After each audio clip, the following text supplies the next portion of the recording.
क्या हाल है दोस्तों? कैसे आप सभी लोग? Welcome to my channel Vashisht Mohan vlogs. आज हम बात करने वाले हैं why are you still fat. और इस वीडियो में मैं बहुत ही रियल होके और ब्लंट होके आप लोगों को बताऊंगा कि क्यों आपका फैट लॉस नहीं हो पा रहा है। तो दोस्तों, मैं इस वीडियो में 11 रीजंस के ऊपर बात करूंगा why you are not able to lose fat. और वो जो 11वां रीज़न है वो एक बहुत ही इंटरेस्टिंग रीज़न है जो कि आजकल मार्केट में चल रहा है, और वो उसको सुनने के लिए आप वीडियो के एंड तक बने रहें। और बहुत ही इंटरेस्टिंग है और बहुत ही नया मार्केट में, ये मैं आपको प्रॉमिस करता हूँ। सबसे पहला रीज़न है नॉट ईटिंग इन डेफिसिट। जब तक आप लोगों को ये समझ नहीं आएगा कि total calorie in should be less than total calorie burn and total calorie burn should be more than total calorie इन, तब तक आप लोगों का फैट लॉस पॉसिबल नहीं है। क्या खाना है, कितना खाना है, कब खाना है और उसको बर्न किस तरीके से करना है, ये समझना फैट लॉस जर्नी में आप लोगों के लिए बहुत इंपॉर्टेंट है। दूसरा रीजन है consuming alcohol regularly or occasionally. The thing with alcohol is that alcohol get metabolized in the liver. तो अल्कोहल आपके लिवर में जाके मेटाबोलाइज होती है और अल्कोहल एम्प्टी कैलोरीज है। तो जब ये आपकी बॉडी में जाती है तो आपकी बॉडी इसको reserve form of energy which is fat उसमें कन्वर्ट करके आपकी बॉडी में सबक्यूटेनियस फैट बनाती है। और जब आप अल्कोहल कंज्यूम करते हैं तो alcohol act as an diuretic. तो अल्कोहल आपकी बॉडी से वाटर को फ्लश करता है और उस वाटर में आपके बॉडी के बहुत सारे मिनरल भी लॉस हो जाते हैं। और जब भी ये प्रोसेस होता है, जब भी मिनरल लॉस होता है बॉडी में, तो आपकी बॉडी में एक पैनिक सिचुएशन क्रिएट होती है, जिसकी वजह से आपकी बॉडी और बहुत ज़्यादा वाटर और फैट एक्यूमुलेट करती है, बनाती है। ये एक बहुत बड़ा रीज़न है कई लोगों की फैट लॉस जर्नी में फैट लॉस नहीं होने का। तो अगर आप लोग रेगुलर कंज्यूम कर रहे हैं अल्कोहल किसी भी फॉर्म में, या आप ओकेजनल ड्रिंकर हैं, तो मेक श्योर कि फैट लॉस में इसको बाधा ना बनने दें और अल्कोहल से दूर रहें। तीसरा रीज़न है social obligation. Now it is something that people tends to put on their selves. मेरे को कुएं में कूदना है क्योंकि सब कूद रहे हैं, ये कुछ ऐसा ही है। In a country where obesity in adults is rising 5.1% and in childrens it is rising 9% every year, जहाँ पे मेटाबॉलिक सिंड्रोम, हार्ट डिजीज और आपका टाइप 2 डायबिटीज इतना कॉमन हो गया है, वहाँ पे social obligation is just an excuse in your fat loss journey. You must understand this. चौथा रीजन है because most of us are sugar junkies. अब इसका क्या मतलब है? It's not always that we are hungry, that's why we consume so much processed carbs and sugary drinks. It's because कि जब भी हम कुछ खाते हैं शुगर वाला, हमारे दिमाग में एक डोपामाइन हिट होता है जिससे हमें अच्छा फील होता है। So because of that dopamine hit we knowingly and unknowingly start eating, whether we need it, whether we are hungry, whether we are not, हम कुछ ना कुछ खाते रहते हैं, कुछ ना कुछ मुंह में डालते रहते हैं। Same goes with the food, same goes with the sugary drinks. और जब भी ये डोपामाइन हिट हमें मिलती है, हमें ऐसा लगता है कि now we are satisfied, now we are good. तो सिर्फ और सिर्फ इस डोपामाइन हिट के लिए हम बार बार खाते रहते हैं, और ये एक बहुत बड़ा रीज़न है लोगों का ओबीस होने का, और इससे बहुत ज़्यादा बॉडी में कैलोरीज अप होती हैं और इनको बर्न करना बहुत मुश्किल होता है। फिफ्थ रीज़न है thinking that 1 hour workout will make you lose fat and you will get lean. ये बहुत बड़ा मिथ है, ऐसा नहीं है possible. It is not what you do in 1 hour which matters. It is what you do in next 23 hours which matters the most. अगर आपको ये लगता है 1 घंटे में मैं वर्कआउट करके, ट्रेन करके बॉडी फैट लूज कर लूंगा और 23 घंटे कुछ भी चलता रहेगा, तो ऐसा पॉसिबल नहीं है। You have to maintain some kind of physical activity throughout those 23 hours. You can't afford to be sedentary and expect कि मेरा फैट लॉस हो जाएगा।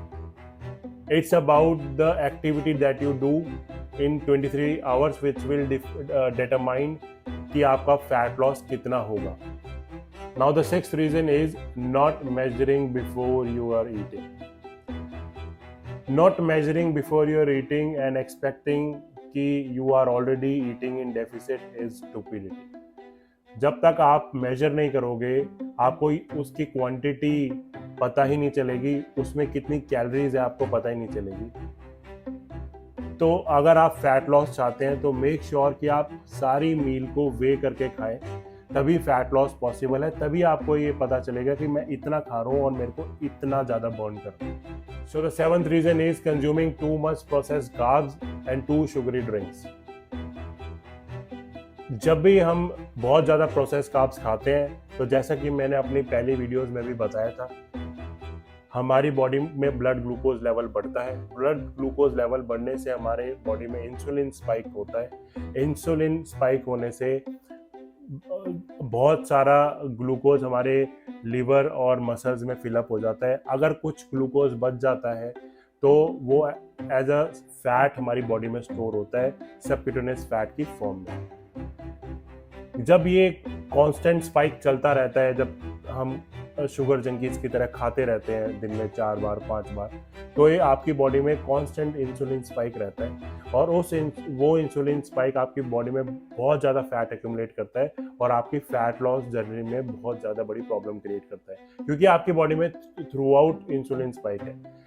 तो सबसे ज़्यादा ज़रूरी है कि हमारी बॉडी में इंसुलिन स्पाइक नहीं होना चाहिए. हमें उतनी मात्रा में प्रोसेस कार्ब्स और ड्रिंक्स लेने ही नहीं है जो हमारा इंसुलिन स्पाइक क्रिएट करें, क्योंकि इंसुलिन स्पाइक जब भी होगा आपका फैट लॉस नहीं होगा, फैट एक्यूमुलेट जरूर होगा. और the eighth reason is not eating enough fats और not adapting fat as primary fuel source. So eat fat to burn fat. Guys, you must understand, if you want to burn fat, you must eat fat, because fat is far more superior fuel source for the energy than glycogen, because it gives you 9 calories. Also, जब आप fat burning की process में होते हैं तो आप बहुत quickly fat shade कर रहे होते हैं एंड आपकी बॉडी में बहुत सारी क्रेविंग्स होती है, बिकॉज आपकी बॉडी नहीं जानती कि you want to lose fat, because for the body it is stored form of energy. तो इसके लिए जब आप इनफ कीटोन्स को as a primary fuel source adapt करते हैं तो आपकी बॉडी में कोई पैनिक सिचुएशन क्रिएट नहीं होती, because you are consuming enough fats and you are burning fats as well.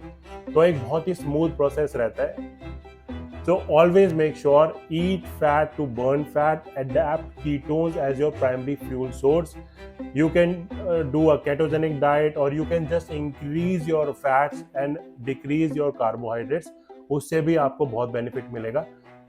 तो make sure you eat healthy fats and you eat enough fats rather than carbohydrates. दोस्तों 9th reason है not doing enough HIIT training, compound lifts and cardio. दोस्तों आपको मैं ये बता दूं कि HIIT, कंपाउंड लिफ्ट और कार्डियो आपका मैक्सिमम कैलोरी डेफिसिट क्रिएट करता है, rather than just doing a workout split जिसमें कि आपका इनफ रेस्ट है, आप आराम से एक सेट किया आपने आप बैठ गए. इसमें आपका सबसे बड़ा ड्रॉबैक ये है कि आपका एक स्पेसिफिक हार्ट रेट मेंटेन ही नहीं होता है, जो कि जिसे बोलते हैं fat burning zone. So to lose maximum fat, you must maintain a fat burning zone window, जिसमें कि आपके रेस्ट इंटरवल कम है, जिसमें आप मैक्सिमम जॉइंट्स यूज़ कर रहे हैं बॉडी के और जिसमें चीज़ें बहुत इंटेंस हो रही हैं. अब और compound workout, compound lifts, high intensity interval training, sprints, ये आपको मैक्सिमम उस फैट बर्निंग जोन में रखते हैं. तो मेक श्योर कि आप अगर आपकी फैट लॉस जर्नी में आप आगे बढ़ रहे हैं तो आप इन वर्कआउट्स को ज़्यादा अडॉप्ट करें, rather than just doing a workout split and taking rest in between और just doing a normal jog. उसमें आप लोगों को इतना बेनिफिट नहीं मिलने वाला है. 10th रीज़न है एक बहुत ही कॉमन और इसमें बहुत सारे रीजंस मिक्स हैं जो कि सुनने में आते हैं, जैसे कि मेरे को भूख बहुत लगती है, मैं अगर भूखा रहूँगा या रहूँगी तो मैं काम कैसे करूँगा, मेरी तबीयत तो नहीं ख़राब हो जाएगी, मैं भूखा नहीं रह पाऊँगा. तो इन सब का एक मिला जुला सा आंसर ये है कि this feeling of hungerness comes because of this hormone called ghrelin. अब ग्रेलिन के साथ एक चीज़ ये है कि आपकी हंगरनेस कभी ग्रो नहीं होती है, आपको you will feel hungry but it will not grow, so it comes and it goes away if you endure. Now, fat loss is not that you should not be eating, it's about taking proper nutrition and staying calorie deficit. तो आपको खाना तो वैसे भी पड़ेगा ही। Now, अब आपको खाना क्या पड़ा, खाना क्या चाहिए? When you adapt ketones as a primary fuel source rather than glycogen, आपकी ये भूखे रहने वाली समस्या सॉल्व हो जाती है और आपको ज़्यादा कोई प्रॉब्लम नहीं आती है। 2-3 दिन में आपकी बॉडी कीटोन्स को as a fuel source adapt कर लेती है और आपको इन सारे रीज़न से निजात मिल जाती है। So these are just excuses until unless you go ahead and you endure the process, fat loss possible नहीं। अब आते हैं हम 11वें रीज़न पे, और जो कि बहुत ही नया है मार्केट में, और वो रीज़न है कि फैट लॉस तो नहीं हो रहा पर मेरा इंच लॉस हो रहा है। ये कभी या तो कोचेज अपने क्लाइंट्स को बोल रहे होते हैं या क्लाइंट्स अपने कोचेज को बोल रहे होते हैं, या फिर मेरी परफॉर्मेंस बेटर हो रही है पर फैट लॉस भी हो ही जाएगा। तो दोस्तों इसमें मैं ये कहूँगा कि I understand in some physique it is very hard to lose fat and उसमें इंच लॉस बहुत आता है, जैसे कि people having issues of thyroid. अब उसमें इंच लॉस जरूर होता है पर it is very hard for to lose fat and to see the change on the scale. But fat loss तो सब में होना ही चाहिए और स्केल पे आना ही चाहिए। अगर ऐसा नहीं आ रहा है तो there is something that is been done wrong, और उसमें people should understand that fat loss is necessary and fat loss should be done.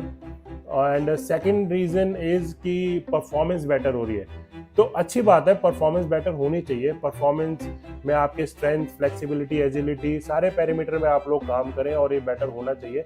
पर परफॉर्मेंस बेटर हो रही है should not be an excuse कि मेरा फैट लॉस नहीं हो रहा है। सो fat loss is a science and it must be done in a proper way, taking along all these parameters like flexibility, strength, agility.